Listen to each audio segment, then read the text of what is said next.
Hi guys, नमस्ते, जय हिंद, जय माता दी और जय भारत। बात करेंगे नेक्स्ट वीक जो है 25 अप्रैल से 1 मई जो है वो कैसा रहने वाला है इंडिया और वर्ल्ड के लिए। तो पहले इंडिया के लिए देख लेते हैं 25 अप्रैल से 1 मई ये जो हफ्ता है ये इंडिया के लिए क्या लाने वाला है।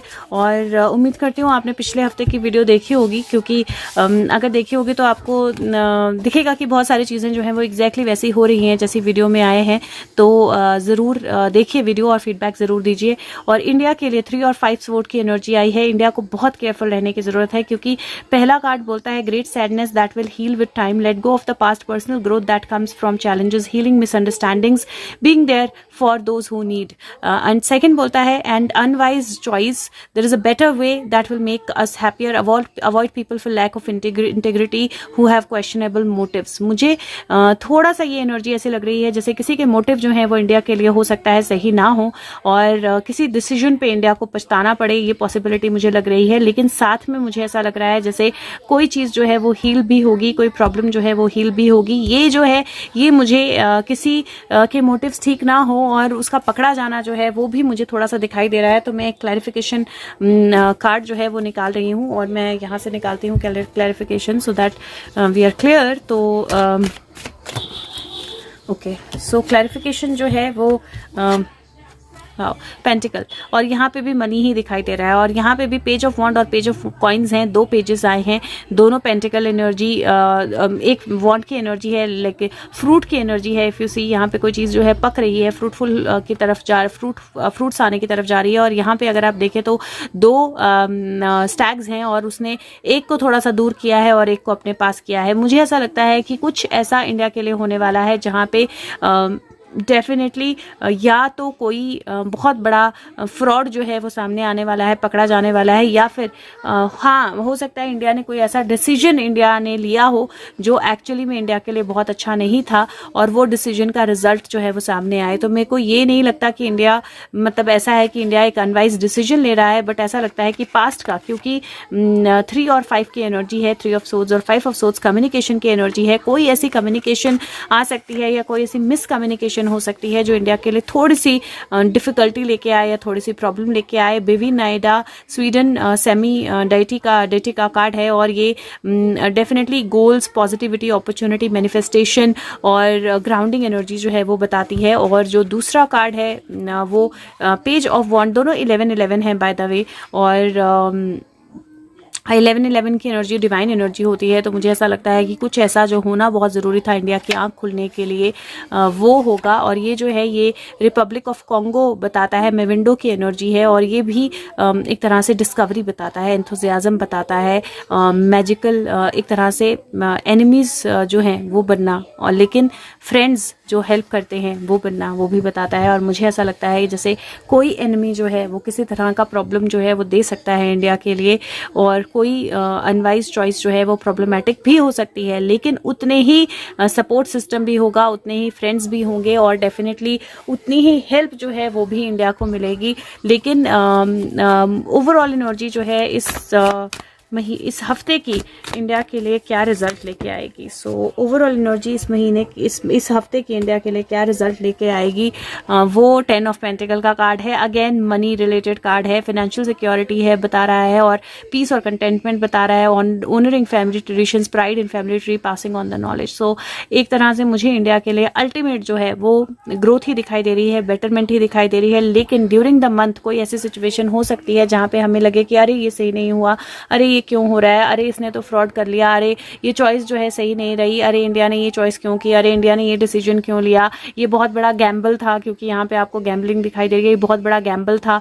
तो इंडिया के लिए एक तरह से इंडिया एक बहुत बड़ा गैम्बल खेलने वाला है। अगर मैं ऐसे वर्ड्स में बोलूँ तो इंडिया एक बहुत बड़ा गैम्बल खेलने वाला है, और वो गैम्बल जो है बहुत स्ट्रॉन्ग पुरानी मिसअंडरस्टैंडिंग को हील करने की कोशिश हो सकती है, या बहुत पुराने हर्ट को हील करने की कोशिश हो सकती है। ये गैम्बल मुझे 2 कंट्रीज़ के साथ लग रहा है, या तो पाकिस्तान के साथ या फिर चाइना के साथ। और वो गैम्बल ये हो सकता है कि उल्टा पड़ जाए, या उस गैम्बल में ये हो सकता है कि इंडिया को ऑलरेडी पता है और दुश्मन एक और इंडिया का बन जाए। लेकिन इंडिया को ऑलरेडी पता है कि दुश्मन कौन है, दोस्त कौन है, इसीलिए चॉइस जो है ध्यान से करना ज़रूरी होगा। मुझे नहीं पता, मोदी जी मेरी वीडियो नहीं देखेंगे ऑब्वियसली, बट मैं एनर्जी वाइज डेफिनेटली प्रे करूँगी कि जो चॉइस है वो वाइज हो और किसी भी तरह की गलत चॉइस जो है वो ना करे। और ये भी हो सकता है इस कार्ड को देखकर कि इंडिया अपना सामान लेकर, क्योंकि जिस तरह के कार्ड क्लैरिफिकेशन के लिए आए हैं, इंडिया अपना सामान लेकर, इंडिया अपनी जीत का वो लेकर निकल जाए और बाकी रोते रह जाएं। तो वो भी एनर्जी मुझे थोड़ी सी दिखाई दे रही है। वो जब होगा, महीना चले, हफ्ता शुरू होगा, तभी हमें पता लगेगा। लेकिन ये पहले 3 से 5 दिन है, हफ्ते के पहले 3 से 5 दिन के बीच में ये होगा जहाँ पे कोई हार्ट ब्रेक या कोई डिफिकल्ट सिचुएशन या कोई अनवाइज डिसीजन हमें लग सकता है। लेकिन वहां से मुझे अल्टीमेटली गेन आता हुआ दिखाई दे रहा है। तो सोचने में ऐसा लग सकता है कि इंडिया गलत कर रहा है, ये इंडिया को नहीं करना चाहिए था, लेकिन और मोटिव क्वेश्चनेबल हो सकता है, लेकिन अल्टीमेटली वहां से गेन आने वाला है। तो डेफिनेटली अंत भला तो सब भला, तो मुझे वो एनर्जी लग रही है। लेट्स सी वर्ल्ड के लिए एनर्जी कैसी रहने वाली है। World, what is going to happen and war, world and war, 25th of April to 1st of May, 25th of April to 1st of May, world and war. Okay, so let's see.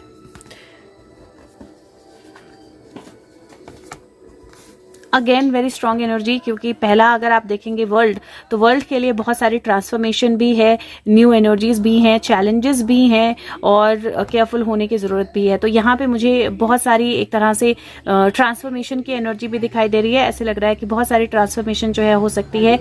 मुझे थोड़ा सा एक energy लग रही है जहाँ पे war like situation, जैसे क्योंकि अगर आप देखें तो एक सोल्जर जो है वो तलवार लेकर बैठा हुआ है और चारों तरफ बटरफ्लाइज हैं। तो मुझे एक तरह से वर्ल्ड के लिए ऐसा लग रहा है कि एक सिचुएशन ऐसी, और ये भी 11 नंबर का कार्ड है, तो ऐसा लग रहा है एक सिचुएशन ऐसी आ सकती है जहां पे चैलेंजेस जो हैं वो फेस करने पड़ सकते हैं। दुनिया के कई देशों को समझने की कोशिश करनी पड़ सकती है, देखने की कोशिश करनी पड़ सकती है। और दूसरा जो है वो यहाँ पे लॉन्ग टर्म प्लानिंग का कार्ड आया है, ये वॉर के लिए आया है। और मुझे ऐसा लगता है कि वाटर में अगर वॉर शुरू होती है तो वो नेक्स्ट वीक में शुरू हो जाएगी। तो नेक्स्ट वीक में मुझे बहुत स्ट्रॉन्ग चांसेस लग रहे हैं वाटर में वॉर शुरू होने के। और दूसरा कार्ड बोल रहा है कि पेशेंस रखिए, क्योंकि पेशेंस आपको बताएंगे कि ये सब जो हो रहा है ये क्यों हो रहा है और इसका एंड रिजल्ट क्या है, क्योंकि ये छोटा नहीं है। 3 ऑफ वॉन्ड्स मतलब आप किसी चीज को, शिप को आते हुए देखते हो लेकिन शिप पहुंची नहीं है, बहुत कुछ है अभी और होने को। तो मुझे लगता है कि थोड़ी सी मुझे वेटिंग एनर्जी लग रही है। ये भी हो सकता है कि इस हफ्ते के बीच में थोड़ा सा आपको वेट करना पड़े, आपको लगे कुछ हो रहा है नहीं हो रहा है, हो रहा है नहीं हो रहा है, और अचानक से कुछ बहुत बड़ा हो जाए। सो लेट्स सी, एक क्लैरिफिकेशन ले लेते हैं। और क्लैरिफिकेशन के कार्ड्स जो हैं वो बहुत स्ट्रांग आए हैं। अगर आप यहाँ पे देखो तो वॉर के लिए और वर्ल्ड के लिए, तो वर्ल्ड के लिए जो एनर्जी आई है यहाँ पे मुझे सैक्रिफाइस की एनर्जी दिख रही है, कुछ कंट्रीज के स्टक होने की एनर्जी भी दिख रही है, लेकिन अल्टीमेटली उनको गिरा देने की एनर्जी लग रही है। और यहाँ पे कुछ सीक्रेट्स के बाहर आने की एनर्जी लग रही है। तो मुझे ऐसा लग रहा है कोई नया एग्रीमेंट, कोई नई कॉन्ट्रैक्ट्स, जो नई डील्स जो हैं वो होंगी। कहीं मुझे पानी से बहुत बड़ा नुकसान होता हुआ दिखाई दे रहा है किसी कंट्री में। और कोई कंट्री जो बिल्कुल इस टाइम पे स्टक फील कर रही है और किसी ने ओवर पावर कर लिया है, वहां से मुझे कोई बहुत गहरे सीक्रेट्स जो हैं वो बाहर आने के चांसेस लग रहे हैं। बहुत सारी कहानियां सुनाई जाएंगी, बहुत सारी कहानियां सुनने के लिए होंगी, लेकिन अगर बैलेंस से समझेंगे तो असली में समझ में आएगा कि क्या हो रहा है। और अगर वॉर की एनर्जी में देखूं तो 2 ऑफ वॉन्ड्स की कार्ड आया है, और 2 कंट्रीज के बीच में ही ये वॉर शुरू हुई थी। तो 2 ऑफ वॉन्ड्स का कार्ड आया है जहां पे पास्ट और फ्यूचर के बारे में सोचा जा रहा है, जगलिंग हो रही है। डेविल एनर्जी का कार्ड आया है, और चैरियट एक और मुझे वॉर में एंटर होता हुआ दिखाई दे रहा है, वॉर बड़ी होती हुई दिखाई दे रही है अगर मैं बोलूं। और 9 of wands, fears coming to life अगर मैं बोलूं। और यहाँ पे फायर की एनर्जी है बहुत बड़ी, मतलब लोग अपना जो घर है वो उठ के भाग रहा है, मुर्गा फायर पे है घर, और घर उठ के मुर्गा बन गया है और उठ के भाग रहा है। तो ये लिटरल लेने की मतलब मैं इसको लिटरल ही लूंगी। और मुझे ऐसा लग रहा है जैसे अगर वैसे तो अभी कहना मुश्किल है, लेकिन अगर 7 to 9 कंट्रीज वॉर में शामिल हो जाएं इस हफ्ते में, तो वो पॉसिबल है, वो हो सकता है। तो वॉर की एनर्जी में मुझे और ज़्यादा जगलिंग लोगों की, सिर्फ इंसानों की नहीं, मुझे जानवरों के लिए भी कुछ लग रहा है। फायर, बहुत बड़ा फायर हो सकता है, बहुत बड़ा अटैक हो सकता है, न्यूक्लियर वेपन की भी पॉसिबिलिटी लग रही है, और पानी में, जल में वॉर की भी पॉसिबिलिटी बहुत स्ट्रांग लग रही है। तो वॉर एनर्जी मुझे और स्ट्रांग होती हुई दिखाई दे रही है। और let me just ask if this will lead to world war और if the world war is starting. So card चक्री की तरह घूम गया है। Here queen of cups, 2 of cups, emperor, temperance and 7 of pentacles, 7 countries, 7 to 9, yes, possibility, very strong possibility, जहाँ पे या तो एक पॉसिबिलिटी बनती है जहाँ पे किसी क्वीन के इंटरवेंशन से कंट्रीज जो हैं वो थोड़े शांत माहौल में आ जाएं, लेकिन मुझे ऐसा लग रहा है जैसे किसी किंग के इंटरवेंशन से भी शांति बीच में आने की संभावना है। मुझे ये पता नहीं क्यों मोदी जी लग रहे हैं, बट सावना है, लेकिन ऐसे लग रहा है जैसे किंग भी कोई वॉर में जा सकता है अपने आप को, अपनी सेना, अपने बॉर्डर को प्रोटेक्ट करने के लिए, प्रोटेक्शन के लिए। तो मुझे यहाँ पे वर्ल्ड में दो कंट्रीज इकट्ठा होकर किसी गलत इंटेंशन के तहत किसी तीसरी कंट्री को थ्रेटन करने की एनर्जी जो है मुझे लग रही है। तो बहुत पावरफुल कार्ड्स हैं। लेट्स सी, हफ्ता बताएगा क्या होता है, लेकिन उम्मीद करती हूँ कि आप वीडियो को लाइक करेंगे, शेयर करेंगे सबके साथ और फीडबैक ज़रूर देंगे। और लेट्स सी कि इस वीक की एनर्जी कैसी क्या लेके आती है इंडिया और वर्ल्ड के लिए। लेकिन हाँ, मुझे एनर्जी बहुत पावरफुल लग रही है, बहुत स्ट्रांग लग रही है, बहुत मेजर चेंजेस दिख रहे हैं। और इंडिया के लिए तो डेफिनेटली इंडिया को केयरफुल रहने की ज़रूरत है, लेकिन ultimately everything is going to work out in India's favour. लेकिन हाँ, मुझे ऐसा लग रहा है कि इंडियन बॉर्डर्स पे कुछ हलचल जो है बहुत स्ट्रांग दिखाई देना शुरू हो सकती है। तो thank you so much, take care of yourself, bye bye. और अगली वीडियो में मैं ऑरेकल मैसेज और सुशांत का मैसेज जो है वो भी दे देती हूँ आपको अगले हफ्ते के लिए।